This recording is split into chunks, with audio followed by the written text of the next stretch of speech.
Greetings, and welcome to my channel. This is Sorcerer Tal. You can also find me on Facebook in the Sorcerers Guild.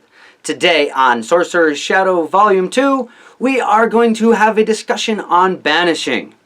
Okay, now, I talk about Banishing in both volumes a bit, and the idea of establishing rapport with spirits. And that's why Banishing, in my opinion, is not always a good idea. When I'm working with spirits and that sort of thing, a lot of people like to do a banishing afterwards. And I find this rude. You don't need to completely scrub your house and clean everything up as soon as any of your friends leave, right? I mean, maybe some of us do, but we don't try to just get rid of every semblance of our friend's presence the second they leave the house, or even someone that we've come to make a business deal with. Or chase them out even. Because a lot of times with the banishment, they're still there even, and all of a sudden you're like, leave and depart and da-da-da-da. I don't work with spirits that way. Ever. I mean, there are some spirits that are kind of pushy. I might be pushy back. But where I believe in the law of reciprocity, I treat things how they treat me. This includes spirits. This includes everything. Anyways, you want to establish rapport. You want to get to know these things. And even when you're just banishing your altar after every spell, I prefer to leave things so that I can use what is there, the residual energy from previous castings. A lot of times, where I use jar candles, if I have a very successful spell, like if I have a very successful money spell using a jar candle, I will save that jar and then cast other money or prosperity spells with that same jar. But that's a bit off topic of what we're actually getting to today. We're actually talking about how to do a banishing. But like I said, before we get into that, I just wanted to point out it's not always the best thing. And this isn't something we should be doing all of the time, in my opinion. Okay, so banishing. Before you do a banishing, it's best to cleanse yourself. You know, do the egg cleanse. We've talked about that before in previous videos. You can roll the egg all over yourself and visualize any negative energy or attachments being removed from you and put into the egg. A lot of people afterwards say to crack the egg and look at it in the water to see if anything is in there. And interesting idea. I do see some value to it myself. I feel like if there's anything that's a real problem in there, you just let it back out. And now it could jump back onto you. I don't see any reason to open up the vacuum bag in the middle of the room after I finish vacuuming the floor. For the same reason, I don't crack that egg. I take that egg, I will bury it, I'll do something. I make sure that egg doesn't get cracked until it's contained in something else. Yeah? Okay, so then we can do baths. The most important part is actually the hot water. People talk about salt baths. Salt's important. We're going to get to salt in a minute. And it can be very helpful in the bath to have all the salt, all the herbs and spices and salt and all of the things to help you get into that state. But the most important part is that hot water. It's a change of your mental sphere. We have ritual ideas and ideas of what ritual is built into our psychology as a human being. It's built into us. And one of the most ancient of those that we have all experienced was hot springs. These were the earliest places of ritual, was places where there was naturally warm water. The people in the very early times found this fascinating, and this is where they would go for the earliest spiritual stuff, especially on full moons. But that's a completely different topic. Point is, hot water. Yeah, it helps us get into a certain state. It warms up the body. It is a very important thing if we are trying to induce this sort of ritual. So if you want to get fully cleansed, you need the hot water. Or that can be done in other ways, like a sweat, and a sweat lodge, something like that. But we're getting more extremes. Okay, we just take a nice warm bath, and then you can banish the area. Now, a lot of times, really, the way I treat banishment, you don't got time for all that shit. I think we're enough minutes in, I can get away with that. Yeah, you don't have time for that shit. So, a lot of times with the banishment, it's happening right now. There's something there. It's got to go. You don't have time to go roll an egg all over yourself and take a bath and then come back to your altar room and fight the thing that is shown up and causing a problem. Or is in the middle of a ritual, all of a sudden, it can't control this thing. It's doing nuts. Okay. Yeah, I ain't got time for a bath. So, what we do, one of the things I talk about in the video, one of the things I talk about as being an emergency thing is selenite. Now, selenite has its drawbacks and it has its advantages. It's like basically a astral eraser, and you've got to be careful with how you use it. I have a few videos on how to channel, how to activate and use selenite. I was going to show that in this video, but I already have some for that. I'll leave a link to it in the comments. Or not, I'll leave a link in the comments too, but the little info button up there that I'm always pointing at. Instead, we're going to talk about something else that is actually a bit more useful, that's related to that, and then we're going to talk about the real fire extinguisher to use in these sorts of situations. Okay, so the first one, it's actually just salt.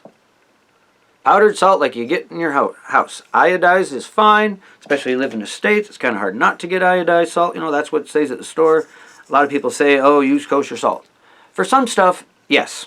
Yes, especially if you're doing anything where you're actually using the salt as a chemical agent in any of the weird science stuff we're going to be talking about. Yeah, you don't want iodine in that. This, meh, no big deal. Most your sea salt has a little bit of iodine in it anyways. So, regular sea salt. And, you know, we can talk about making circles and that sort of thing to keep a spirit out, but that's not what we're talking about right now. We're talking about something a little different. Ideally, this would be powdered, but sometimes you don't have time for that.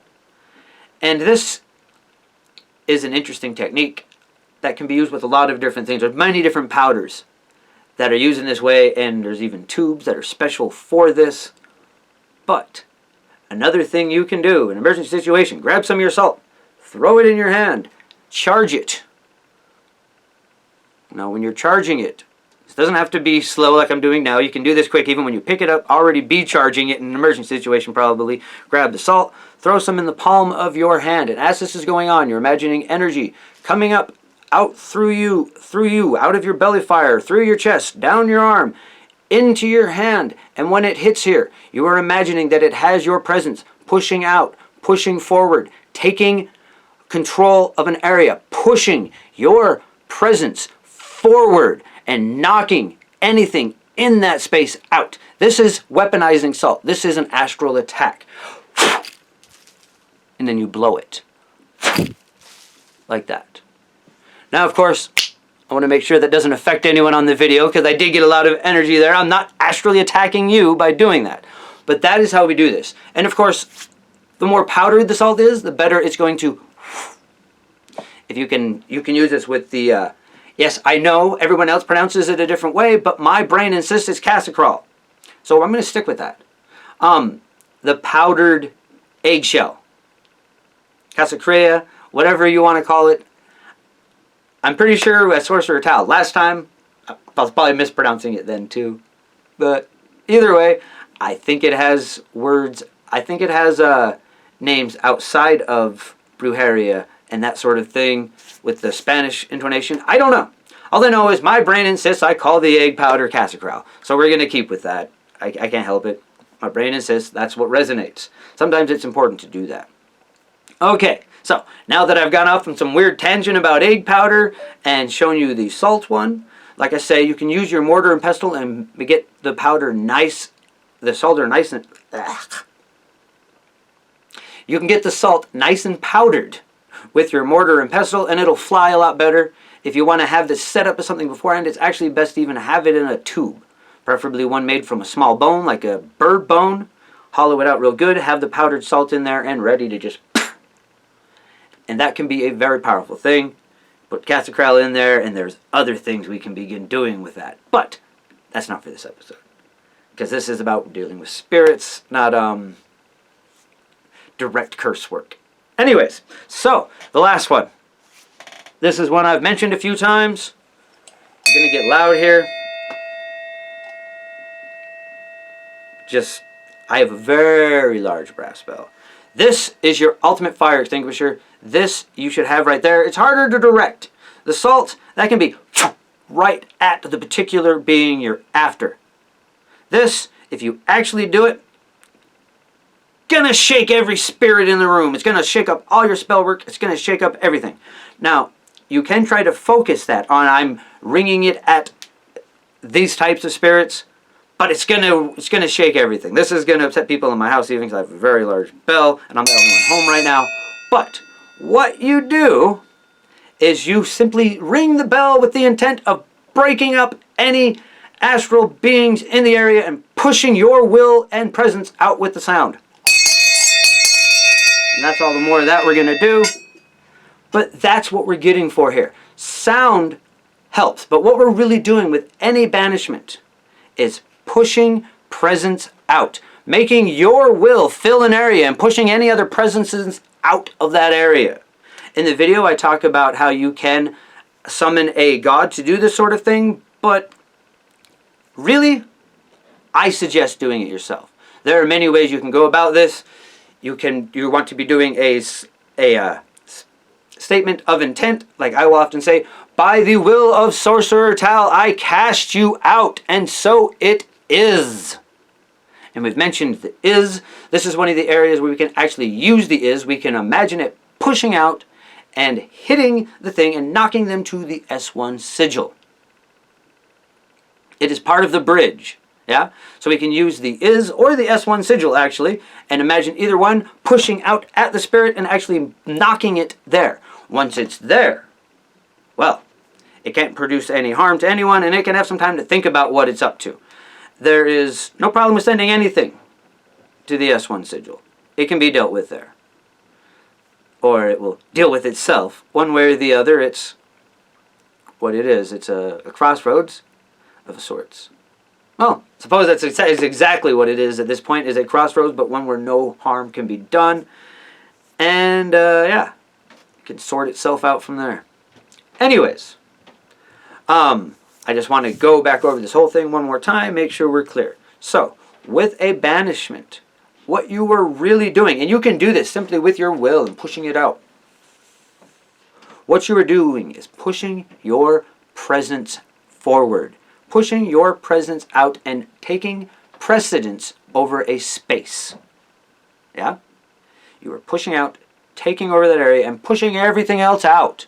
So, the most important part, other than if you want to use the spot things, the most important part is that statement of intent. That's the big deal here, is that statement of intent, that by the will of, and then you speak whatever you consider your true name, or whatever name you are using in that time. You can take on archetypes. And if you're going to be summoning gods, stick to ones that are archetypes, but you can say, like, by the will of whatever being, I push you out, and then imagine yourself as that being and pushing that energy out. Even then, I suggest going with the self.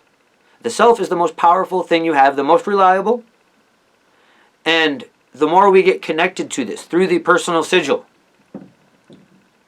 the more powerful the self becomes. That's why we're doing the self-hypnosis on the Weird Tal video, to connect to the self, because that's where magic lies, is in the individual and their context within the whole. So, that's the whole thing. Individuality, yes. Yes, very much so. But also, context. And aware that every single other being is an individual spinning their stuff too. But we're getting off. We're getting off topic again. So, anyways, this is intent pushed out with presence to push anything else out of your space. We can do this any way necessary. We can even just do it through pushing. Picture the sigil. Push your sigil through your aura, out your hands or wherever you want to, but you know, it's just easily resonates with the human psyche to be pushing it out through the hands. Put your sigil in your hands and okay. Speaking of personal sigils, some interesting evolution going on with mine again, but again, different video. I think that's going to be it for this episode. If you've put up with me this long, you might as well go ahead and click the like button. Don't forget to subscribe as well. Yeah, if you haven't had an opportunity to subscribe, please take the opportunity to do so now. If you have any questions, you can talk about it in the comments. I would love to answer any questions you have there. We're going to be doing an actual demonstration on banishment next week. And we'll be talking some more weird science stuff in between and whatever else comes up. Okay, that's going to be it for this episode. Thank you once again for joining me. If you haven't subscribed to the channel, please take the opportunity to do so now.